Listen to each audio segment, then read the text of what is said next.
Julian Blackwood had built his empire on precision and control.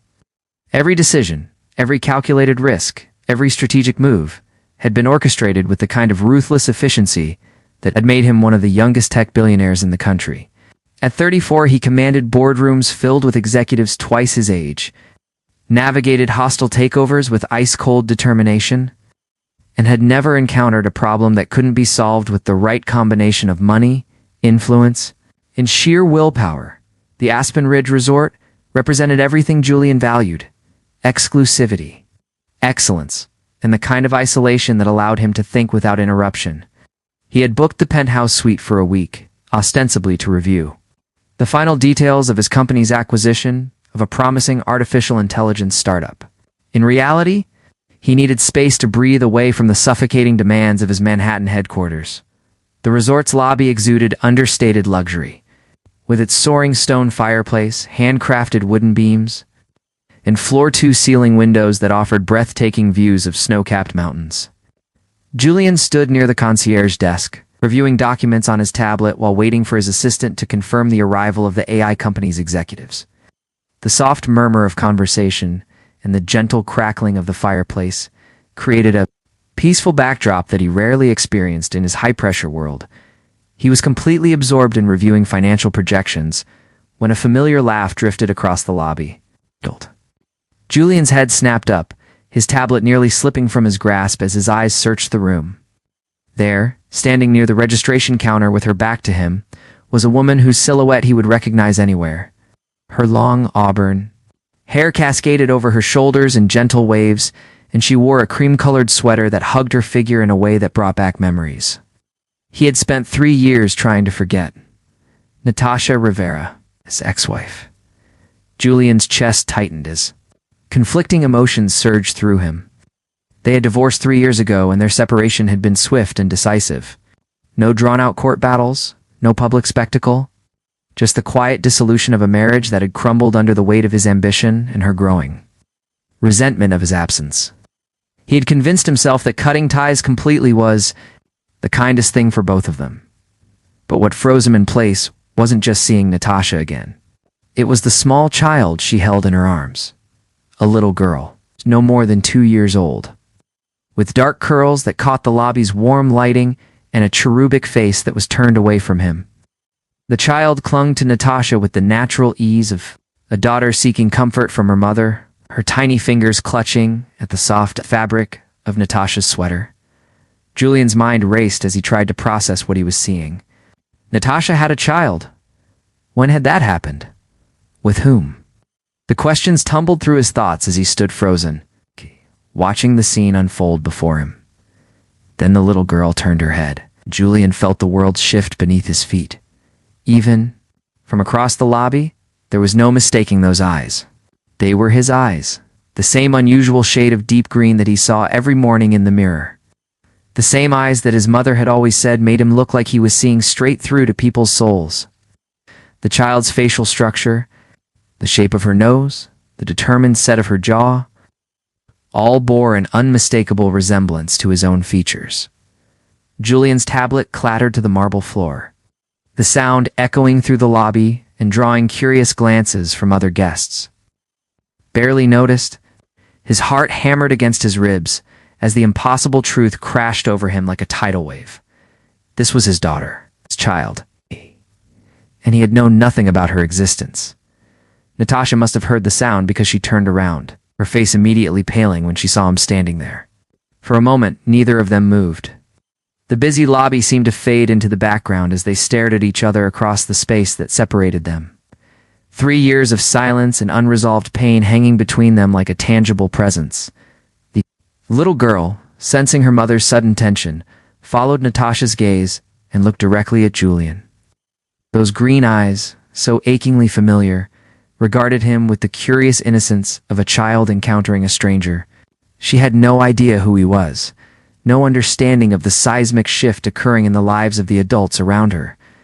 Julian forced his legs to move, crossing the lobby with measured steps that belied the chaos raging inside him. Natasha clutched the child closer to her chest, her knuckles white as she gripped the registration papers in her free hand. He could see her mind working, calculating whether there was any way to avoid the confrontation that was now inevitable. When he reached them, Julian stopped just close enough to speak without being overheard by the curious hotel staff. His voice, when he found it, was hoarse with shock and barely contained emotion. "Natasha, Julian." Her response was barely above a whisper, her dark eyes wide with what looked like fear. I didn't know you would be here." His gaze shifted to the child in her arms, taking in every detail of the small face that so clearly reflected his own genetics. "How old is she?" Natasha's throat worked as she swallowed hard. 2 years and 4 months. The math was simple and devastating. 2 years and 4 months ago, he and Natasha had still been married, though their relationship had been hanging by a thread. They had been trying to work through their problems, attending counseling sessions that always seemed to end with him checking his phone and her staring at him with growing disappointment. "What's her name?" The question came out rougher than he intended. "Emma." Natasha's voice was steadier now, though Julian could see the pulse racing at her throat. "Emma Rose Rivera." Rivera. His own daughter carried only her mother's name, with no acknowledgement of his existence in her identity. The realization hit him like a physical blow. Emma had grown bored with the adult conversation and was squirming in her mother's arms, reaching toward a decorative flower arrangement on a nearby table. Her movements were graceful and determined, showing a personality that was already asserting itself despite her young age. "We need to talk," Julian said, his business instincts finally overriding his emotional shock. "Privately." Natasha glanced around the busy lobby, then down at Emma, who was beginning to fuss with the restlessness of a toddler who had been confined along. "I need to get her settled in our room first. She's tired from traveling." "Which room?" Question was automatic, his need for information taking precedence over social niceties. "Julian, please."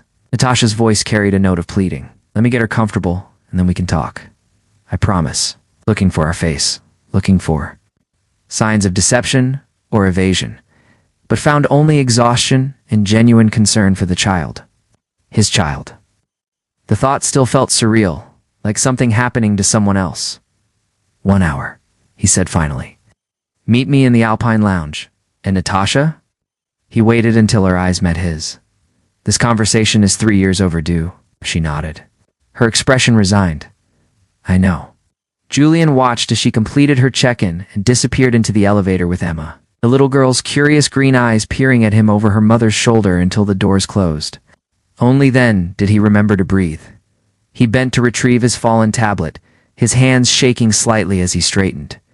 The device's screen was cracked, a spider web of fractured glass that seemed to mirror the sudden fracturing of everything. He thought he knew about his life.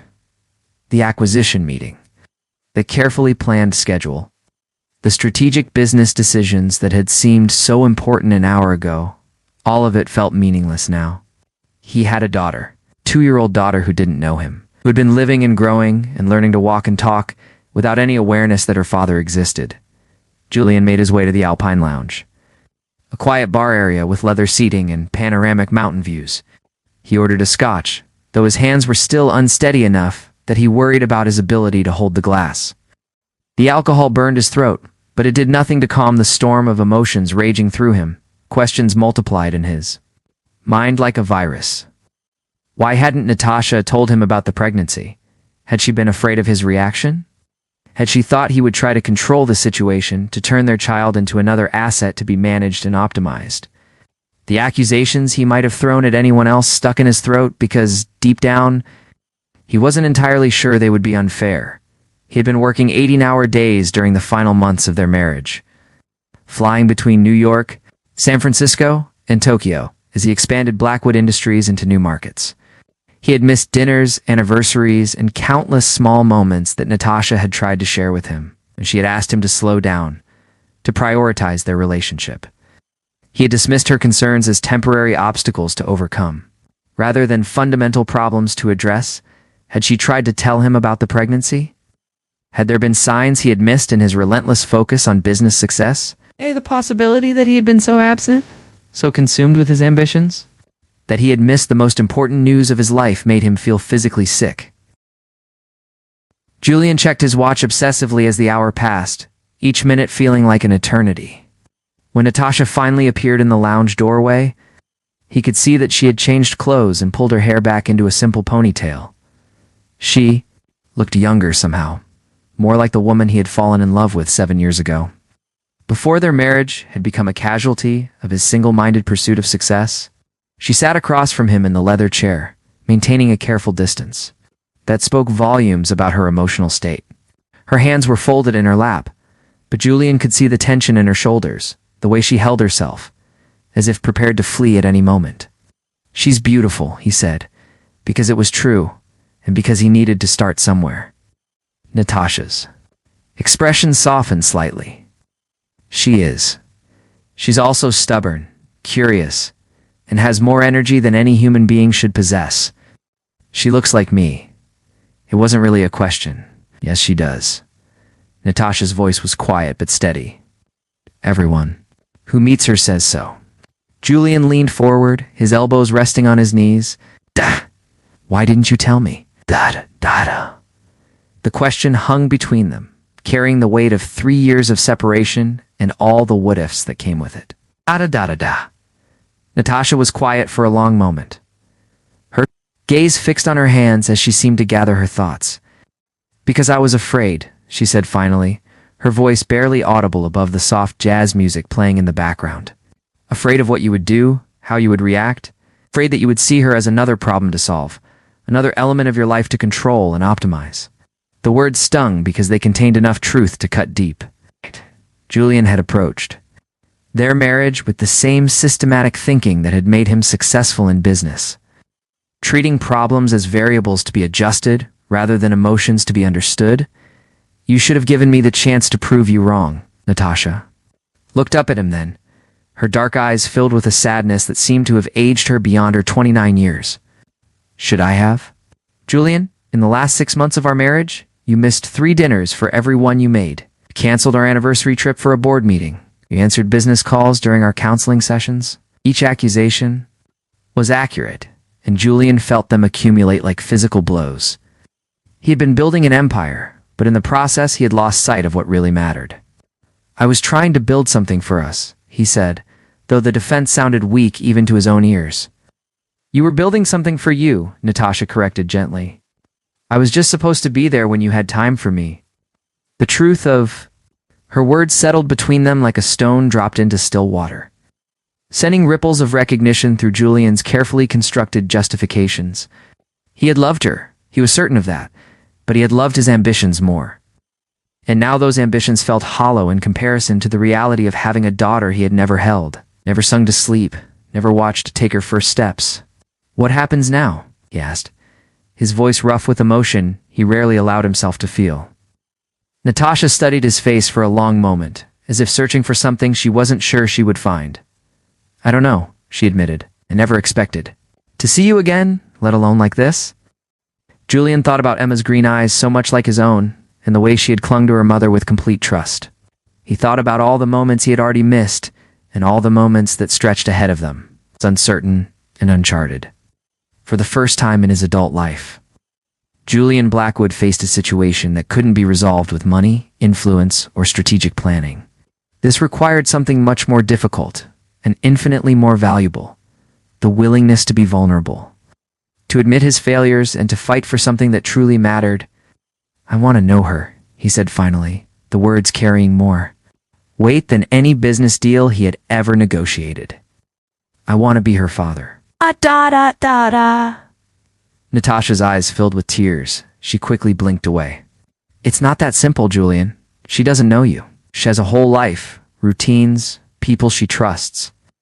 You can't just walk in and expect everything to change overnight." "Then tell me how," he said, his voice carrying a desperation he had never allowed himself to feel in a boardroom. "Tell me how to be what she needs." For the first time since their conversation began, Natasha smiled, though it was tinged with sadness. "That's the first time I've ever heard you ask for instructions instead of giving them." Julian felt something shift inside him, a recognition that this moment was about more than just learning he had a daughter. It was about confronting the man he had become and deciding who he wanted to be moving forward. Outside the lounge windows, snow began to fall gently on the mountain peaks, each flake catching the fading afternoon light. Inside, two people who had once loved each other sat in the wreckage of their past, tentatively beginning to imagine a future neither of them had planned for. The conversation was far from over, and the path ahead remained unclear. But for Julian Blackwood, a man who had spent his life believing that success could be measured in stock prices and market share, the most important journey of his life was just beginning. The silence stretched between them like a bridge neither was certain they wanted to cross. Julian watched Natasha's face, searching for any sign of the woman he had once known so well. The woman who used to laugh at his terrible jokes and fall asleep reading in their king-sized bed while he worked late into the night. That woman seemed like a stranger now, hardened by years of single motherhood and the weight of secrets. She has your stubbornness too, Natasha said quietly, breaking the tension. Yesterday, she refused to wear anything but her red dress to breakfast. When I tried to convince her to choose something else, she sat down in the middle of the kitchen floor and wouldn't budge for 20 minutes. Despite everything, Julian found himself smiling. Sounds familiar? My mother used to tell stories about me doing the exact same thing, I remember, Natasha said, and for a moment her expression softened. You told me about the time you refused to wear anything but your superhero costume to your grandfather's funeral? The shared memory hung between them, a reminder of the intimacy they had once shared. Julian remembered telling her that story during their second date. How she had laughed until tears ran down her cheeks. How he had fallen a little bit in love with her right there in that crowded restaurant. When did you find out? He asked, steering the conversation back to the present. About the pregnancy. Natasha's hands tightened in her lap. 3 weeks after you moved out of our apartment. I had been feeling sick for days, but I thought it was just stress from everything that was happening between us. When the doctor told me, I sat in my car in the parking lot for an hour, trying to figure out what to do. Julian felt his chest constrict. 3 weeks after he had moved out, when they were already sleeping in separate bedrooms and communicating through lawyers about the divorce proceedings. By then, their marriage had felt like a business partnership gone wrong. All harsh words and wounded feelings. You could have called me, he said, though even as he spoke the words, he wasn't sure they were true. Would he have answered? Would he have seen her call as another complication in an already complicated situation? Could I? Natasha's voice carried an edge of old hurt.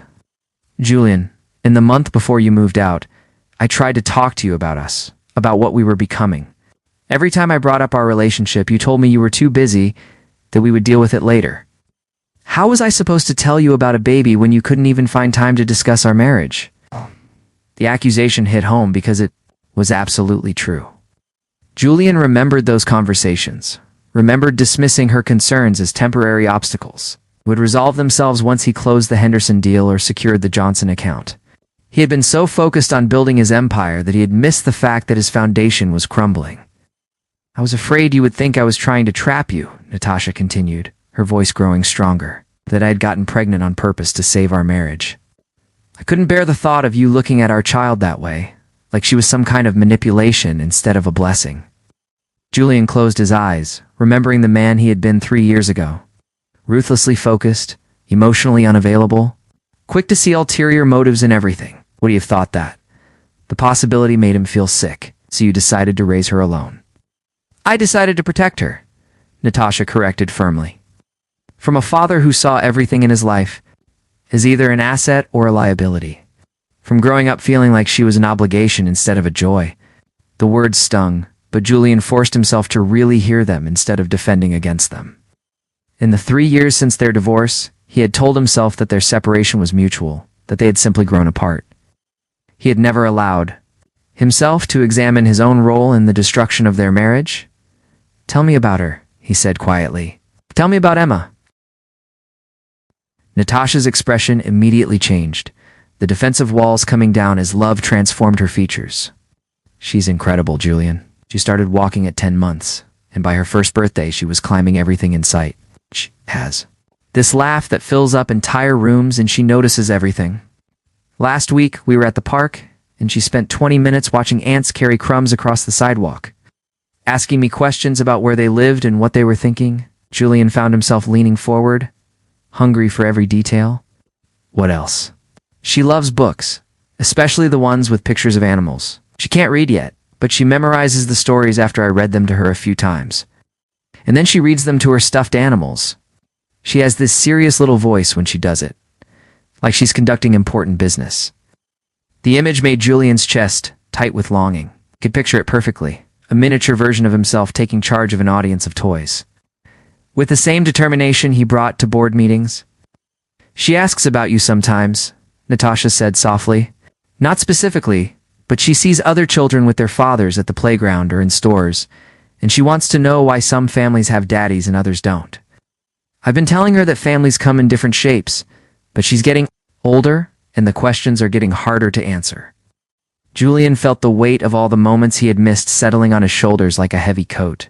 First steps, first words, first birthdays, first everything. "What do you tell her when she asks about her father?" "The truth," Natasha said simply. "That he exists, that he's a good person who cares about people, but that he lives far away and we don't see him very often." I never wanted her to think she wasn't wanted, or that there was something wrong with her. The generosity in her words made Julian's throat tight. Even after everything that had happened between them, Natasha had protected his image and their daughter's mind. She could have painted him as the villain, could have made Emma resent a father she had never met. But instead, she had left the door open for a relationship that might never have happened. "Why are you here?" he asked. "At this resort? I mean, this can't be a coincidence." Natasha was quiet for a long moment, her gaze drifting to the window where snow continued to fall in lazy spirals. "Because Emma has been asking more questions lately, and I realized I couldn't keep avoiding the subject forever. I thought maybe if I brought her somewhere beautiful, somewhere peaceful, I could figure out how to tell her more about you. How to explain why her father wasn't part of her life without making either of you seem like the bad guy. And then showed up, and then you showed up?" She agreed with a rueful smile. "The universe has a sense of humor, I guess." Julian set down his scotch, the amber liquid forgotten as he processed everything Natasha had told him. His daughter, his Emma, was upstairs right now. She's probably taking a nap or playing with toys, completely unaware that her world was about to change forever. The thought terrified and exhilarated him in equal measure. "I want to meet her properly," he said, "not as a stranger in a lobby, but as her father, if you'll let me." Natasha studied his face for a long moment, and Julian could see her weighing his words against her memories of who he used to be. "This isn't a business deal, Julian. You can't negotiate your way into being a father. She's not going to trust you just because you share DNA. Building a relationship with her will take time, patience, and consistency. Things that were never your strong suits." The criticism was fair, but it sparked something defensive in Julian's chest. "People can change, Natasha. I'm not the same man I was 3 years ago, aren't you?" She challenged. "When was the last time you took a vacation that wasn't interrupted by work calls? When was the last time you had dinner with friends instead of clients? When was the last time you did anything just because it made you happy instead of because it advanced your career?" Julian opened his mouth to respond, then closed it again as he realized he didn't have good answers to any of her questions. His life had become even more consumed by work since their divorce, if that was possible. He had used success as a way to avoid dealing with the loneliness and regret that had followed their separation. "I came here to finalize an acquisition," he admitted.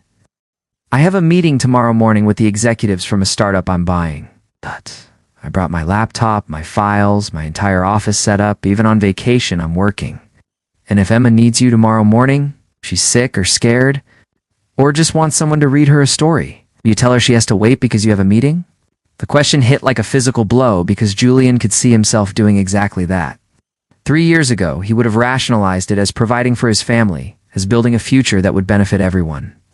But looking at it through Natasha's eyes, he could see how it would feel to a child who just wanted her father's attention.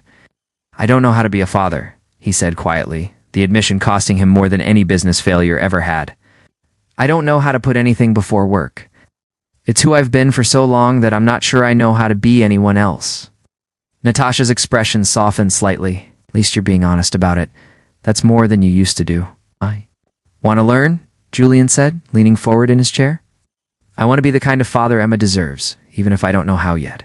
Will you help me?" "This isn't about me helping you, Julian. This is about you deciding what kind of man you want to be. Emma doesn't need a perfect father, but she needs one who will show up. Really show up.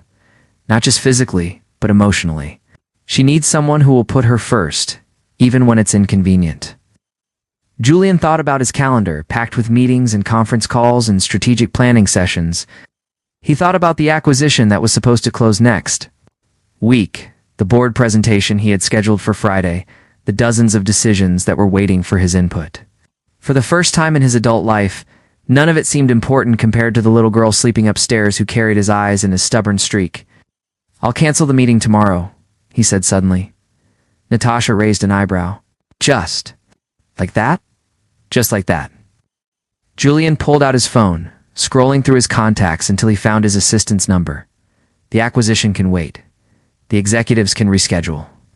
Emma is more important. He could see Natasha watching him as he typed out a message to his assistant, instructing her to postpone all meetings for the rest of the week. It felt strange, almost frightening, to deliberately step away from work. But it also felt like the first real choice he had made in years. "One meeting is easy to cancel," Natasha said when he put the phone away. "What about next week? Next month? What happens when the novelty wears off and being a father becomes just another responsibility to manage?" Julian met her eyes steadily. "Then I guess you'll find out what kind of man I really am. But I'm asking you to give me the chance to find out too. I know I don't deserve it, and I know I haven't earned the right to be in Emma's life, but I'm asking anyway."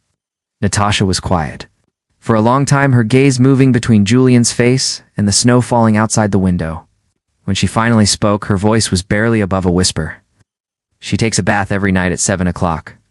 She has this little yellow duck that she talks to while she plays in the water. After her bath, she gets to choose 3 books for bedtime. Stories, and then she says goodnight to all her stuffed animals individually. She has 14 of them, and she remembers their names and personalities." Julian felt his throat tighten at the glimpse into his daughter's world. This elaborate nightly routine that had been happening without him for 2 years. "If you want to meet her properly," Natasha continued, "you can come to our room at 6:30 tomorrow evening. We'll have dinner together, something simple that she likes. You can help with bath time, if she's comfortable with it, and maybe read one of her bedtime stories. But Julian, if you do this, you're making a commitment. Not just to one evening, but to being part of her life consistently. She can't handle having a father who disappears whenever things get complicated." "I understand," Julian said, though he wondered if he really did understand the magnitude of what he was agreeing to. "Do you?" Natasha leaned forward, her dark eyes intense. "Because this changes everything. Your schedule, your priorities, your entire way of living. Are you ready for that?" Julian thought about the empire he had built, the deals he had made, the success he had achieved at the cost of everything else that mattered. For the first time in his adult life, he was being offered something more valuable than money or power or influence. He was being offered the chance to be a father to a little girl who didn't even know his name yet, as he said, and meant it, more than he had ever meant anything in his life. "I'm ready." Outside, the snow continued to fall, covering the mountain peaks in pristine white. Inside the Alpine Lounge, 2 people who had once loved each other began to tentatively plan a future that neither of them had imagined when they woke up that morning. It wouldn't be easy, and there were no guarantees that it would work, but for the first time in 3 years, Julian Blackwood felt like he was exactly where he was supposed to be. Julian spent the next 24 hours in a state of nervous anticipation unlike anything he had ever experienced. He had negotiated billion-dollar mergers with less anxiety than he felt preparing to have dinner with his own daughter. By 6:15 the following evening, he had changed his shirt 3 times, rehearsed conversation starters in the mirror, and ordered enough children's books from the resort's gift. Shopped to stock a small library, standing outside Natasha's hotel room at exactly 6:30, Julian took a deep breath and knocked gently. The sound of footsteps approached, followed by Natasha's voice, asking Emma to step back from the door. When it opened, Julian found himself looking down at his daughter, who was wearing a bright yellow dress with tiny flowers embroidered around the hem. Emma stared up at him with those familiar green eyes, her small hand gripping the edge of Natasha's jeans. She didn't hide behind her mother this time, but there was a wariness in her posture that spoke of a child who had learned to be cautious around strangers. "I am a," Julian said softly, crouching down to her eye level. "I'm Julian. Your mom said I could have dinner with you tonight." Emma tilted her head slightly, studying his face with the intense concentration that only young children possess. "Are you the man from yesterday?" she asked, her voice clear and direct. Yes, I am, Julian replied, impressed by her memory and observational skills. You have very good eyes for remembering faces. A small smile tugged at the corner of Emma's. Mommy says, I notice everything. She says I'm like a detective. That's a very good thing to be, Julian agreed, glancing up at Natasha, who was watching their interaction with careful attention. Detectives are very smart and very important. Emma considered this for a moment, then stepped back to allow him into the room. It was a family suite, decorated in warm earth tones, with a separate sitting area where toys were scattered across a soft rug. Julian could see evidence of their temporary life everywhere. Emma's clothes folded neatly on a chair. Picture books stacked on the coffee table, a collection of stuffed animals arranged on the sofa like a furry audience waiting for a performance. Brought you something, Julian said, pulling a small gift bag from behind his back. But only if your mom says it's okay. Emma's eyes lit up with the universal excitement of childhood when presented with an unexpected present. She looked quickly to Natasha, who nodded with a smile that seemed genuinely pleased by Julian's thoughtfulness in asking permission first. Inside, the bag was a small wooden puzzle featuring farm animals. Each piece carefully crafted and painted in bright, cheerful colors. Emma's face transformed with delight as she examined each piece, running her small fingers over the smooth wood. It's beautiful, she said solemnly, the gravity in her voice making Julian's chest tight with affection. Thank you. To work on it together after dinner? Julian asked. Emma nodded enthusiastically, then carefully placed the puzzle back in its bag and set it aside. The gesture spoke of a child who had been taught to take care of her belongings. Julian felt a surge of gratitude toward Natasha for raising their daughter with such thoughtfulness. Dinner was a simple affair of grilled cheese, sandwiches, and tomato soup, Emma's favorite, according to Natasha. Julian found himself fascinated by the routine of it all. The way Natasha cut Emma's sandwich into perfect triangles. How Emma insisted on stirring her own soup, even though it resulted in small splashes on the table, and the constant stream of chatter that flowed from their daughter about everything from the birds she had seen outside their window to her theories about why soup was better than cereal. Do you have a favorite food? Emma asked Julian during a brief pause in her monologue about the relative merits of different sandwich shapes. I think I like pasta, Julian said, realizing as he spoke that he couldn't remember the last time he had actually thought about food as anything other than fuel. Most of his meals were eaten at his desk or during business meetings. What kind of pasta? Emma pressed, clearly taking the question very seriously. Julian found himself smiling at her intensity. The kind with cheese sauce, I think. What about you? I like the kind that looks like bow ties, Emma announced, because they're fancy, and they hold the cheese really good. That's an excellent point, Julian agreed. Bow ties are definitely fancy. Emma beamed at his validation, and Julian felt something shift inside his chest. This was what he had been missing, he realized. It's not just the milestones and the big moments, but these tiny, perfect interactions where his daughter shared her thoughts about pasta shapes and looked at him like his opinion mattered. After dinner, they moved to the sitting area where Emma carefully unpacked her new puzzle. Julian watched as she methodically examined each piece, turning them over in her small hands and making soft humming sounds as she worked. Her concentration was absolute, her little tongue poking out slightly as she focused on fitting a wooden cow into its proper place. She gets that from you, Natasha said quietly, settling onto the sofa beside them. That complete focus when she's working on something she cares about. Julian glanced at Emma, then back at Natasha.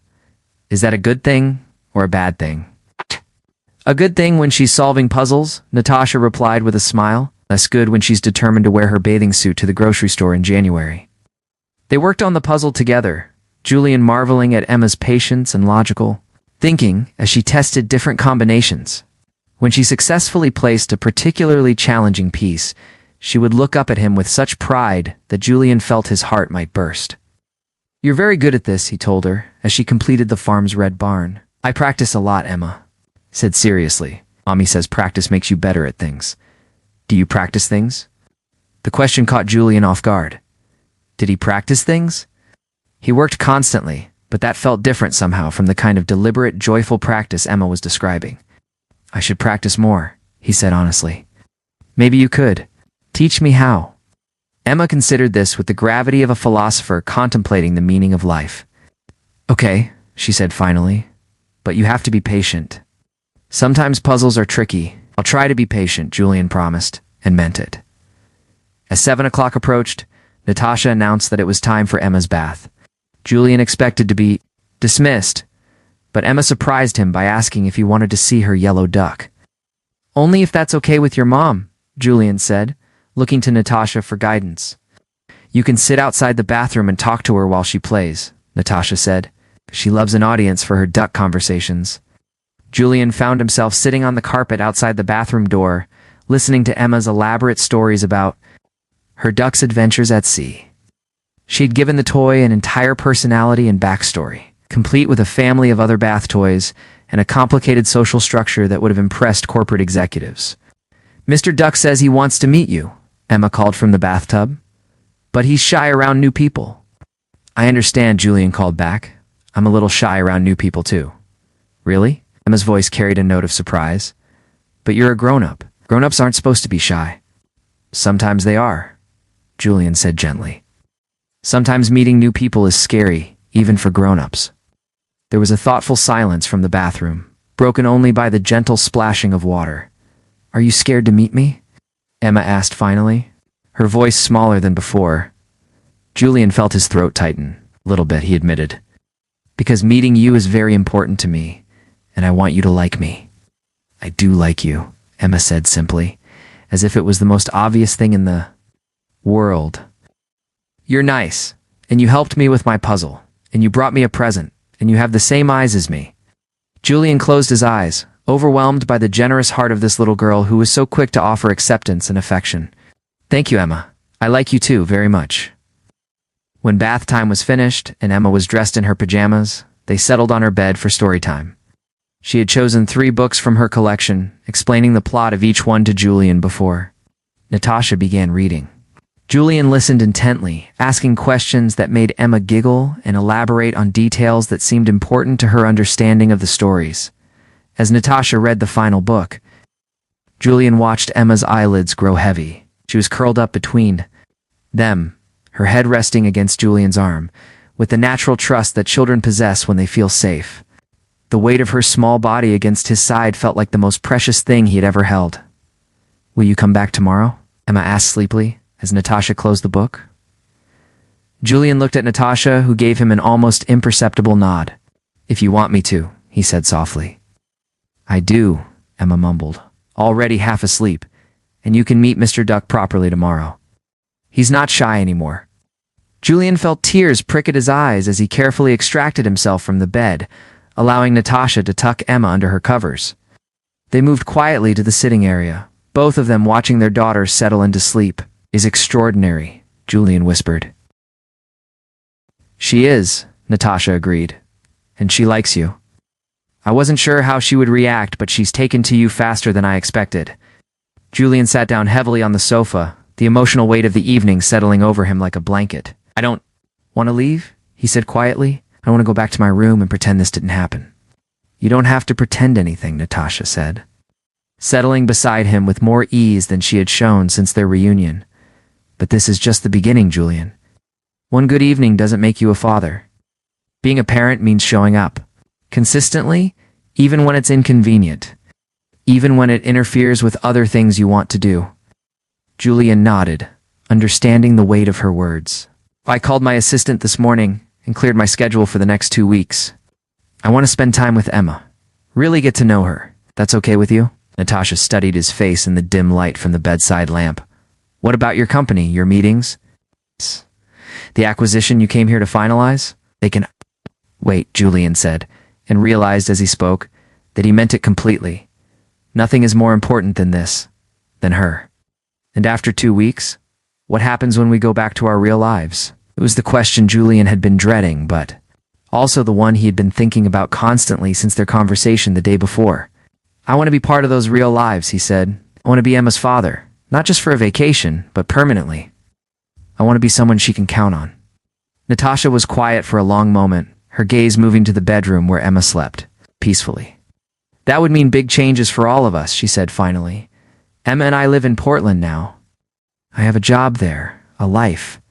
You live in New York. I know, Julian said. And I don't have all the answers yet, but I want to figure it out, together if you'll let me. This isn't about what I'll let you do, Natasha said gently. This is about what's best for Emma. She needs stability, consistency. She needs to know that the people in her life aren't going to disappear when things get complicated.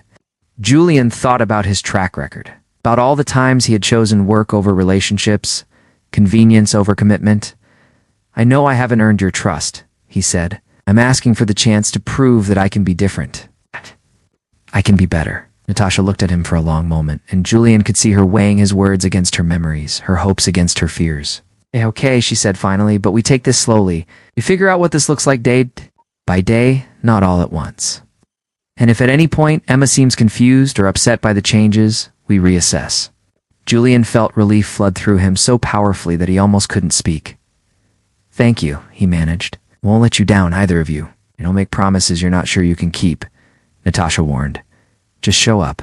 Be present. That's all either of us needs from you. As Julian prepared to leave for his own room, he paused at the door to look back at the peaceful scene. Natasha was tidying up Emma's toys, moving with the efficient grace of a mother who had managed bedtime routines alone for 2 years. In the bedroom, Emma slept with the complete abandon of childhood, surrounded by stuffed animals and the security of knowing she was loved.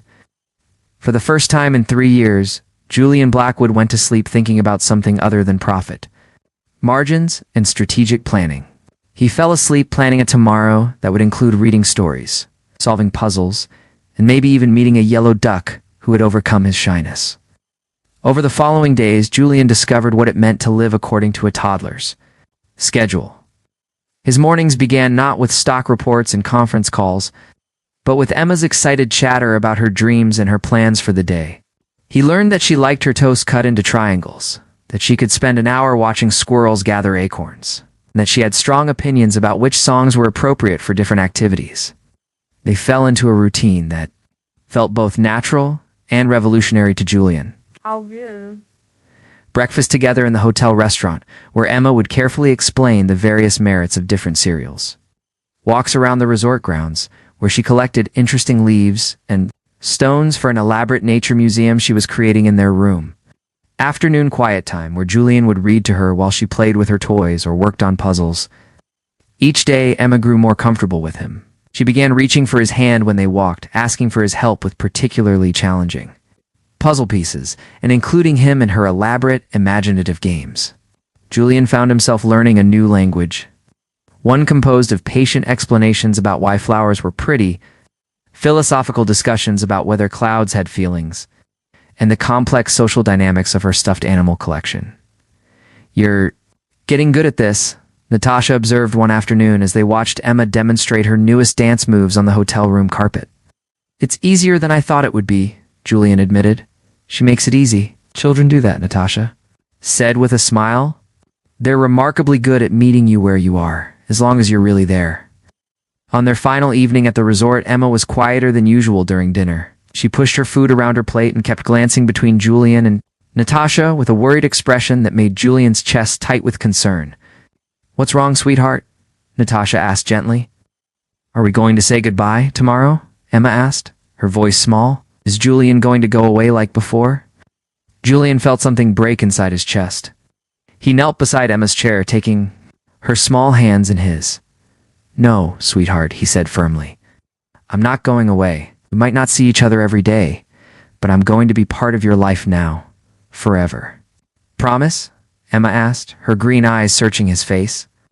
I promise, Julian said, and meant it with every fiber of his being.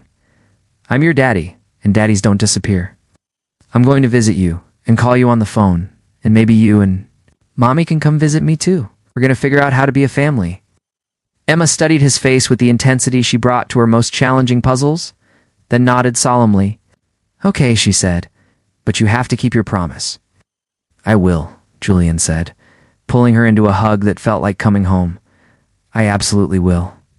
6 months later, Julian stood in the living room of a house in Portland, watching Emma explain the rules of her latest board game to a group of stuffed animals arranged in a circle on the carpet. Natasha was in the kitchen preparing dinner while keeping one eye on their daughter's elaborate game setup. The house was a compromise. They had all agreed on after weeks of difficult conversations and careful planning. Julian had opened a West Coast office for Blackwood Industries, splitting his time between Portland and New York. It wasn't perfect. Now, there were still challenges to navigate, but Emma had a father who showed up for soccer games and bedtime. Stories and Julian had discovered that success measured in hugs and sleepy smiles was infinitely more satisfying than anything he had achieved in a boardroom. "Daddy, Mr. Duck wants to be the banker," Emma announced, holding up the yellow bath toy that had become a permanent fixture in their family games. "Mr. Duck is excellent with money," Julian agreed seriously, settling cross-legged on the carpet beside her. "Very trustworthy." Emma beamed at him, her face radiant with the joy of a child who knew, without question, that she was loved.